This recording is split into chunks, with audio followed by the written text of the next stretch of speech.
Audio Jungle.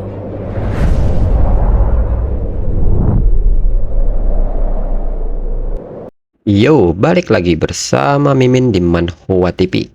Kali ini kita akan lanjutkan pembahasan dari cerita Overlord of Insect. BTW, nyari episode sebelumnya Mimin tempel di deskripsi beserta dengan playlistnya. Dan jangan lupa untuk join saluran WA untuk info terupdate dari Mimin. Linknya ada di deskripsi. Tanpa berlama-lama, yuk kita masuk ke alur ceritanya.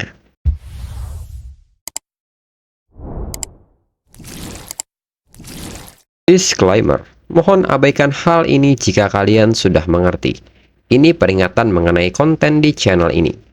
Video ini berisi alur cerita yang mempermudah bagi pendengarnya untuk mengetahui isi ceritanya dan memahami alur ceritanya. Jika ada kesamaan tokoh dan tempat, ini benar-benar tidak disengaja. Dan peringatan bagi pendengar untuk tidak mencontoh atau meniru perkataan maupun perbuatan yang tidak baik di video ini. Karena cerita ini hanyalah fiktif belaka. Jika mengerti, yuk kita masuk ke ceritanya. Cerita berlanjut. Seketika Jiang Cheng pun berbisik kepada Gu Kaitian. Gu Kaitian pun nampak setuju dengan hal ini, dan dirinya akan mengajari Jiang Cheng sekarang juga. Di sisi lain, Duan Xinghai pun menyebut karena ini adalah duel hidup dan mati, dirinya akan membangun arena pertarungan di sini. Tidak ada yang boleh masuk ke arena kecuali Xiao Beihan dan Jiang Chen. Kemudian Xiao Beihan pun menyebut bahwa mereka akan menunggu Jiang Cheng. Sebaiknya Jiang Cheng belajar dengan cepat. Terakhir kali Jiang Cheng mengandalkan tubuhnya. Kali ini dirinya akan memastikan semua orang melihat bagaimana Xiao Beihan membunuh Jiang Cheng. Di sisi lain, Jigang sangat kesal dengan pelindung yang dipasang oleh Jiang Cheng.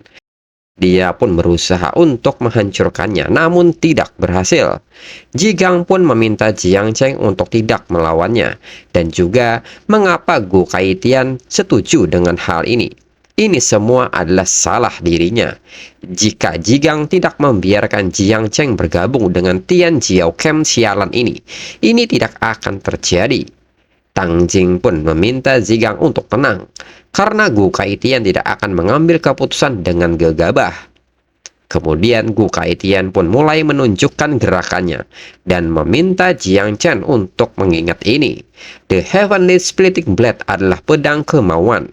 Hancurkan keterikatan Jiang Chen, atasi hidup dan mati, pahami jati diri Jiang Chen, dan bertindak tanpa ragu. Dan Gu Kaitian meminta Jiang Chen untuk memperhatikannya baik-baik dan seketika melepaskan serangan The Heaven Splitting Blade.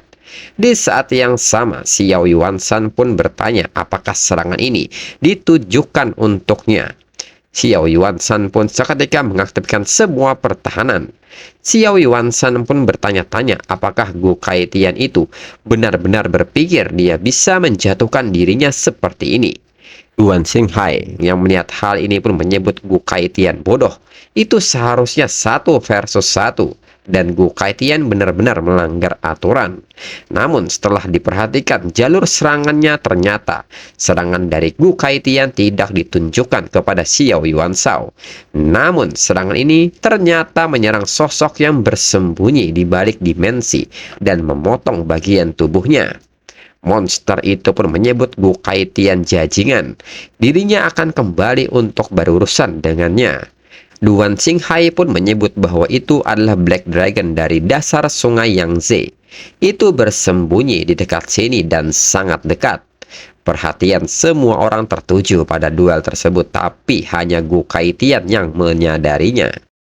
Lalu Gu Kaitian pun menyebut bahwa Black Dragon itu pasti mengincar Nine Miasma Wings. Berdasarkan tingkat kultivasinya, dia seharusnya berada pada tahap pertengahan kebangkitan ke-8. Xiao Yuanshan pun menilai bahwa Gu Kaitian benar-benar punya keahlian. Kemudian Gu Kaitian pun bertanya mengenai respon Jiang Chen setelah melihat pertama kali gurunya menggunakan pedangnya. Jiang Chen pun menyebut itu sangat keren. Gu Kaitian pun juga merasa demikian. Gu Kaitian pun bertanya apakah Jiang Chen bisa mempelajarinya. Di saat itu Jiang Chen pun meminta Zigang untuk meminjaminya pedangnya. Jigang pun nampak bingung dengan hal ini. Gu Kaitian pun bertanya mengapa Jiang Cheng tidak menggunakan pedang gurunya. Mengapa harus repot-repot pergi ke tempat lain? Jiang Cheng pun menyebut bahwa Gu Kaitian akan mengerti sebentar lagi. Jiang Cheng meminta Gu Kaitian untuk menunggu dan melihat dirinya. Saat Jiang Cheng menghunuskan pedangnya nanti, dirinya pasti akan keren juga. Lalu Hang Yao pun bertanya mengenai sikap dari Gu Kaitian. Bukankah Gu Kaitian mengirim Jiang Cheng kepada kematian? Dan Jiang Xuanji sialan itu mengambil semua keuntungannya, tetapi tidak melakukan apapun. Sebutan tak terkalahkan macam apa itu? Hang Yao pun menyebut ini mustahil. Dirinya akan mengeluarkan Jiang Cheng dari sana. Namun saat Hang Yao ingin bergerak, nyatanya tubuhnya tidak bisa digerakkan. Gu Kaitian mengatakan bahwa ini adalah arena hidup dan mati dari Heaven to Earth. Hanya mereka berdua yang bisa masuk. Selain itu, Jiang Xuanji pun telah tiba. Dia hanya berada dalam kehampaan, belum menampakkan dirinya. Dalam pikiran Hang Yao, hanya satu jejak kehadirannya yang bisa melumpuhkan jenderal dan raja bergetar. Apakah ini kekuatan yang tak terkalahkan? Hang Yao pun bertanya-tanya apakah dirinya pernah berbicara buruk tentangnya. Hang Yao pun berharap dirinya tidak pernah melakukannya. Lalu Gu Kaitian menyebut bahwa Jiang Xuanji ingin mempertahankan gambaran yang lebih besar. Dia tidak ingin melihat kekacauan di Jiangnan. Mendengar hal ini, Hang Yao pun bertanya, dan demi gambaran yang lebih besar, Jiang Xuanji rela mengorbankan Jiang Chen. Gu Kaitian pun bertanya siapa yang mengatakan sesuatu tentang mengorbankan Jiang Chen. Bukankah dirinya baru saja mengajarinya The Heaven Splitting Blade? Hang Yao pun seketika malu mendengarnya. Kemudian di arena, Xiao Beihan pun tertawa dan bertanya apakah Jiang Cheng sudah gila. Apakah menurut Jiang Cheng The Heaven Splitting Blade adalah teknik sampah yang bisa Jiang Cheng kuasai hanya dengan melihatnya sekali? Jiang Cheng pun menyebut apakah itu sampah atau bukan. Xiao Beihan akan segera mengetahuinya. Xiao Beihan pun mengatakan bahwa ini hanyalah omong kosong. Dirinya penasaran untuk melihat apa yang akan Jiang Cheng lakukan tanpa Nine Miasma Wings. Bagaimanakah rencana Jiang Cheng untuk melawan dirinya? Di sisi lain, Bai Feng pun bertanya kepada Jiang Wushuang siapakah yang akan menang. Menurut Jiang Wushuang, jika Jiang Cheng menggunakan Nine Miasma Wings, bukan hanya Xiao Beihan, bahkan dirinya juga kemungkinan akan kalah. Tapi aturannya Jiang Cheng dilarang menggunakan itu. Dengan ini, maka Jiang Cheng pasti akan mati. Xiao Beihan telah membangun kembali hati bela dirinya setelah kemunduran, dan bahkan lebih kuat dari sebelumnya. Dan pedangnya yang ada di tangan Xiao Beihan berada di peringkat ke-20 dalam daftar list Grand Xia Divine Weapon Monsol. Lalu di arena, Xiao Beihan pun mengatakan bahwa dirinya akan membiarkan Jiang Cheng untuk mengambil langkah pertama. Akan menjadi suatu kehormatan jika pedang patah Jiang Cheng di bawah Monsol Power. Jiang Cheng pun meminta Xiao Beihan untuk menghentikan omong kosong ini. Jiang Cheng pun meminta Gu Kaitian untuk memperhatikan pedang muridnya dan tolong koreksi jika dirinya salah. Dan seketika melepaskan Heaven Splitting Blade, Blade of Humanity. Seketika gelombang serangan pun mengarah kepada Xiao Beihan. Orang-orang pun bertanya apakah ini menyakiti mata mereka. Hang Yao pun meminta kepada mereka yang jiwanya lebih lemah untuk segera menutup mata mereka. Hang Yao pun nampak tidak percaya dengan hal ini. Juniornya benar-benar mampu. Gu Kaitian juga tidak menyangka Jiang Cheng benar-benar mempelajarinya. Padahal pedang ini hanya mengincar jiwa dan kesadarannya. Namun nyatanya serangan ini mampu diblokir oleh Xiao Beihan. Xiao Beihan bertanya apakah ini yang disebut The Heavenly Splitting Blade. Keterampilan Jiang Cheng masih kurang dan ini hanya menyerang jiwa. Apakah Jiang Cheng mengetahui bahwa keluarga Xiao terkenal memiliki jiwa terkuat? Seketika Xiao Beihan mengcasting tekniknya dan seketika melepaskan Star Moon Slash. Jiang Cheng pun mengatakan kepada Zigang, pedang pertama tadi disebut bilah kemanusiaan, dan sekarang pedang kedua itu tidak menargetkan jiwa. itu menyerang langsung pada bentuk fisik dan seketika Jiang Cheng melepaskan Blade of Earth. Serangan ini pun membelah serangan dari Xiao Beihan serta mengenai Xiao Beihan. Xiao Beihan pun bertanya-tanya bagaimana ini mungkin terjadi. Setelahnya, pertarungan pun terus berlanjut dengan kedua belah pihak saling beradu serangan. Duan Xinghai yang melihat hal ini tidak menyangka arena hidup dan mati akan meledak dan bertanya-tanya bagaimana ini bisa dilakukan oleh seorang kultivator kebangkitan kedua. Dan di saat yang sama, Duan Xinghai meminta kepada kultivator Ice untuk menggunakan teknik Reinforcement with Ice untuk mempertahankan arena agar tidak hancur. Di sisi lain, Xiao Beihan pun kembali menahan serangan dari Jiang Cheng. Xiao Beihan pun berusaha memblokirnya, jika tidak dia akan mati. Dan kembali Xiao Beihan mengcasting sebuah teknik dan menggunakan teknik dengan nama Forbidden Spell Ultimate Arcane Art.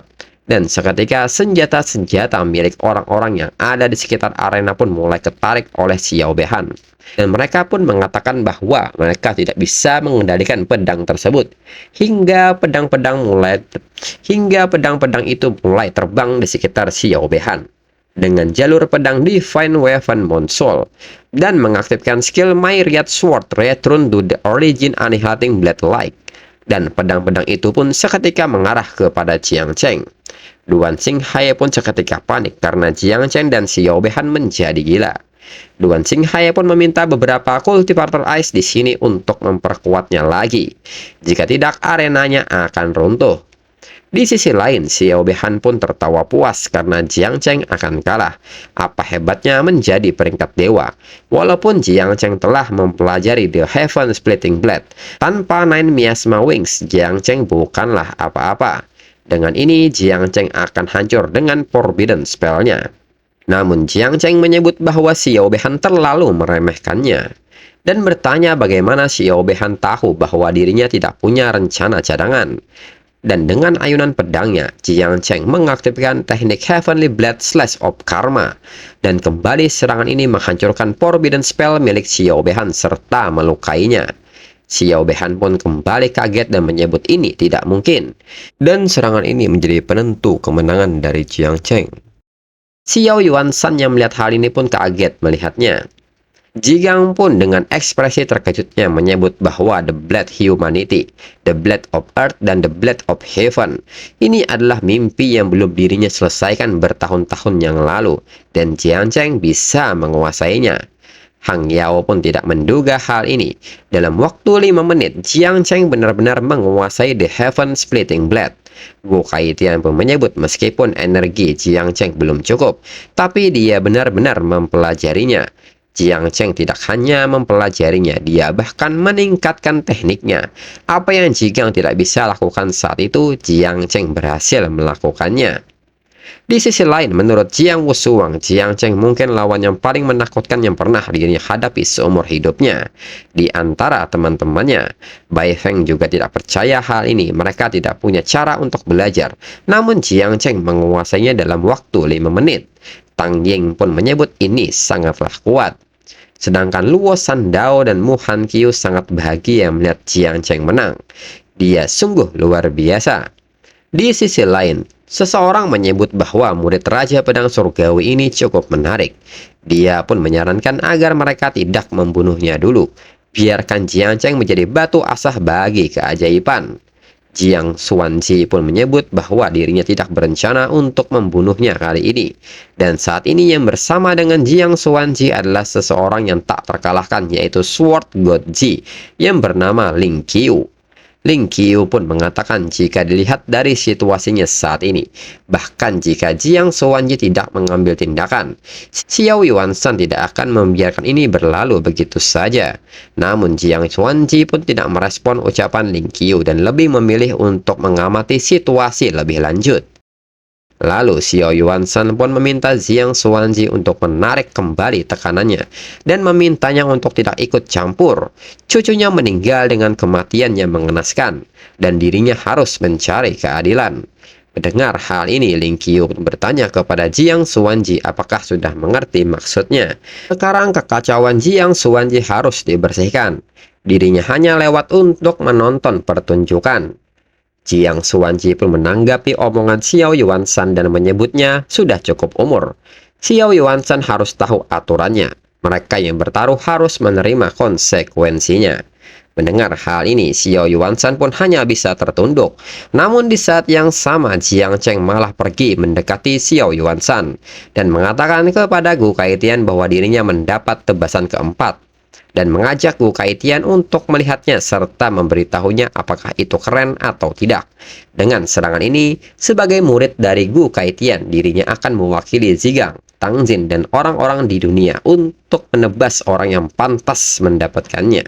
Dan di saat itu Gu Kaitian meminta Jiang Cheng untuk berhenti sekarang juga. Apa yang Jiang Cheng tebas itu masih di luar kemampuannya. Hang Yao pun bertanya-tanya apakah Jiang Cheng akan menghunuskan pedangnya kepada Xiao Yuanshan. Jiang Xuanji pun menyebut memprovokasi harimau yang mencari kematiannya sendiri dan menyebut Jiang Cheng ini sangat bodoh. Ling Qiu pun menyebut bahwa sekarang Jiang Xuanji tidak punya kesempatan untuk menyelamatkannya. Xiao Yuanshan pun menanggapi sikap Jiang Cheng dan menekankan bahwa Jiang Cheng akan mati dengan terhormat. Hanya seorang kebangkitan kedua, itu hanya seperti semut, dan Jiang Cheng berani menghunuskan pedangnya ke arahnya. Ini sungguh sebuah lelucon. Dan di saat yang sama, Jiang Cheng telah siap dengan ayunan pedangnya. Dan seketika melepaskan Blade of the Great Way, Uphold Justice, Eradicate Evil. Jiang Wushuang yang melihat serangan ini menyebutnya gila. Serangan itu terlalu kuat. Itu sebanding dengan serangan kekuatan penuh dari ahli alam pegunungan laut yang telah mengalami kebangkitan kelima. Bai Peng pun menyebut ini adalah potensi yang sangat besar.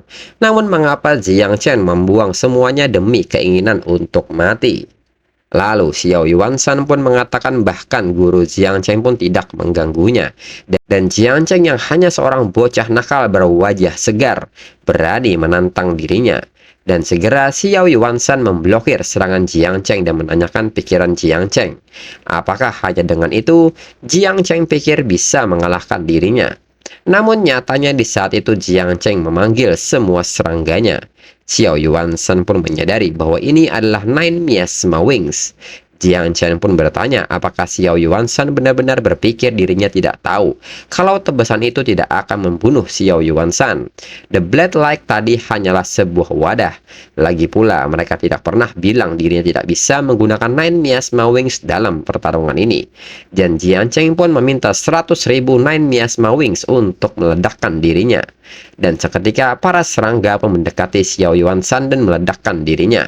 Namun ledakan ini masih belum cukup untuk menghabisi Xiao Yuanshan. Jiang Cheng yang menyadari hal ini terus melanjutkan ledakannya lagi dan lagi. Luan Xinghai pun meminta semua orang untuk segera lari. Xiao Yuanshan pun merasa bahwa Jiang Cheng harus disingkirkan. Jika tidak, Jiang Cheng akan menjadi bencana di masa depan. Di saat yang sama, Xiao Yuanshan mengaktifkan teknik Blood Explosion, Curse of Water. Jiang Cheng yang terkena hal ini pun bertanya-tanya apakah ini sebuah forbidden spell. Dan di saat itu Jiang Chen menyadari bahwa darah di tubuhnya dikendalikan oleh Xiao Yuanshan dan ini situasi yang tidak baik.